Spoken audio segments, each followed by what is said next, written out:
kaya ating military, pati Navy, sabi ko, ako presidente, hindi ko yan ibahog doon. Ano bang bahog sa Tagalog? Itaya. Bakit ko itaya yung mga sundalo ko na wala naman talagang kalaban-laban? Sabihin ko sa mga sundalo ko, mag-shake hands na lang kayo. Tapos sige, itulak mo yung mga tubig sa kanila. Sige, yun. Punta man ako sa China. Every time, sinasabi ko, that is ours. Ito, publicly, kay Xi Jinping. Nandiyan man si Mijaldia, pati yung, that is our territory. We will not quarrel. It is also ours. But because there is a conflict of interest, we just talk. Iwasan lang natin yan. Yan man talaga ang talagang pwedeng the most that we can do. When I was president, what would you want me to have done? Pagpadala ko doon ng 5 the late Rodrigo Duterte na ako. Kasi yung dapat kung magkagera, unang mamatay, talaga ako.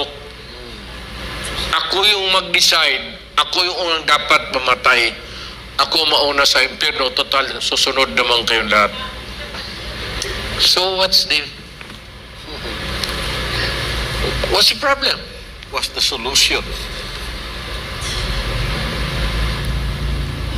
Kaya, China, President Xi Jinping is a very courteous man.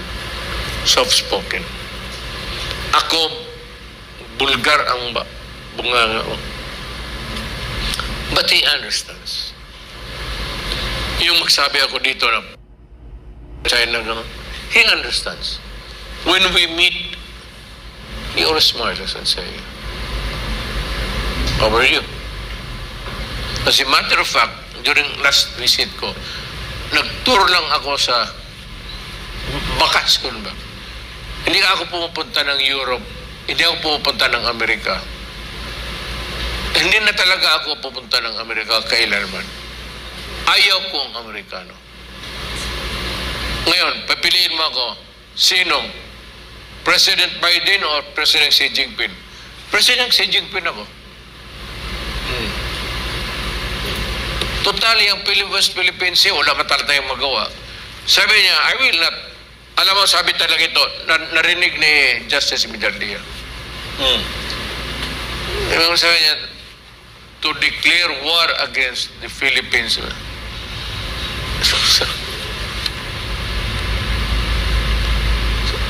Pagkasabi niya, hindi ko lang murmuring, ang liit-liit mo, bakit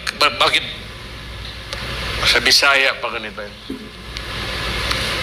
Kagamay-gamay ni mo, bakit kita patulan? That was the murmur of yung impossibility of a conflict. So if he was the president, we do not want trouble. We are just a small nation. We must admit that we cannot even raise a... Kaya sabi niya, matatabi niya,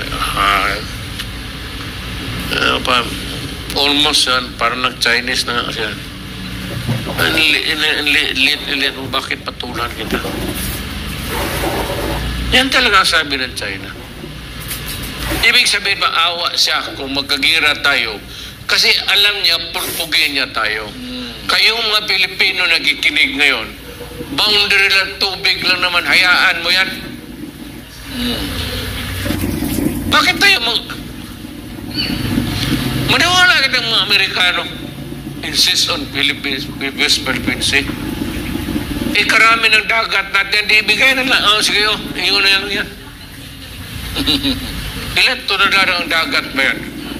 There is no island. Wala namang paggawa natin doon na isla na puro tubig. O gusto dito sa Davao, mayroon marami pang tubig, bigay ko sa iyo, yun na yan. Bakit ako makipagpataya na ito nga daldal na West Philippines, wala kayong magawa. Wala ba talaga tayong magawa? The problem is, or to be frank with you, we cannot do anything even without or even with itong puro daldal.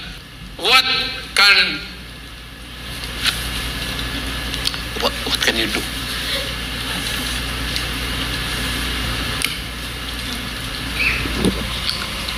Kaya ating military, pati Navy, sabi ko, ako presidente, hindi ko yan ibahog doon. Ano bang bahog sa Tagalog? Itaya. Bakit ko itaya yung mga sundalo ko na wala naman talang kalaban-laban?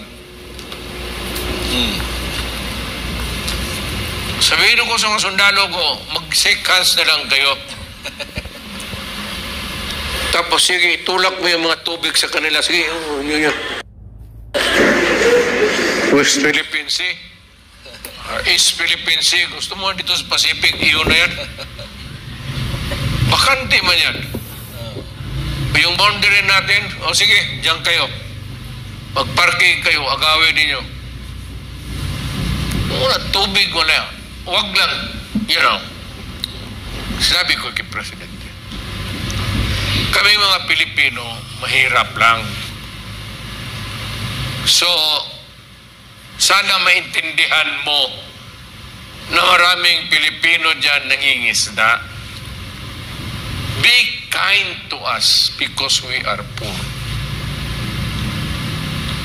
Ano mo si President Xi Jinping must be there for us to be safe. Wala ma rin tayong magawa. Any other president of China would still insist na kanya yan. But itong tao na ito si President Xi Jinping, maawain. Kita mo hanggang ngayon, nakapag-isda pa yung mga... May sinabi ko, maawa ka naman sa amin. And he understands the plight of the Philippines. Sabi, ganun na yan ang ganun. And you can see what is his reaction. Makita mo, sige pangisda yung Pilipino dyan. So kayo mga Pilipino, ibigay mo yung tubig lahat doon sa China. Yung mga isda, kunin mo lang lahat. Okay? Wala ka tayong be a irritant. Year to year, year in, year out. Yeah, West Philippine Sea, West Philippine Sea, West Philippine. Punta ka ng tribunal, what? Where? What tribunal na maniwala ang China ng judgment? I will figure it out for you. Ang China, orderan ng international, whatever, you have no business telling me what to do. Kayong mga scholarly, para kayong mga singer, silang kanta ng kanta ng kanta. Mabuti pa yung singer talaga. Sabihin itong Duterte, warmonger yan. Ha? Yun ba ang totoo? Kaya kausap ko ang China. Pag nausap ko ang China, ganun. Papunta man ako sa China. Every time, sinasabi ko, that is ours. Ito, publicly, kay Xi Jinping. Nandyan man si Mijal Dia, pati yung... That is our territory. No, we will not quarrel. It is also ours. But because there is a conflict of interest, we just talk, talk, talk. Iwasan lang natin yan. Yan man talaga ang talagang pwedeng the most that we can do. When I was president, what would you want me to have done? Pagpadala ko doon ng 5 the late Rodrigo Duterte na ako. Kasi yung dapat kung magkagera, unang mamatay, talaga ako. Ako yung mag-decide, ako yung unang dapat mamatay. Ako mauna sa impyerno, total, susunod naman kayong lahat. So what's the problem? What's the solution? Kaya, China, President Xi Jinping is a very courteous man.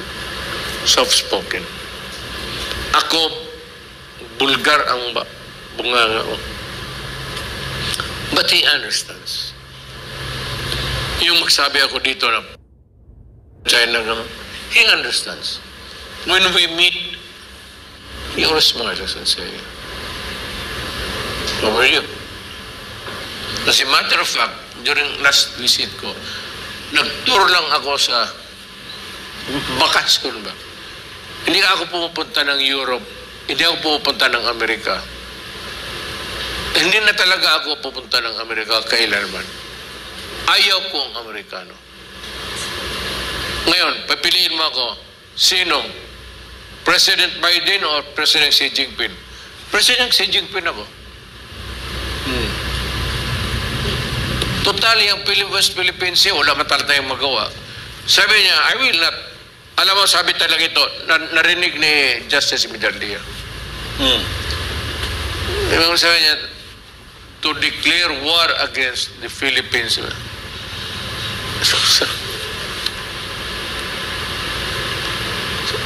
Pagkasabi niya, hindi ko lang murmuring, ang liit-liit mo, bakit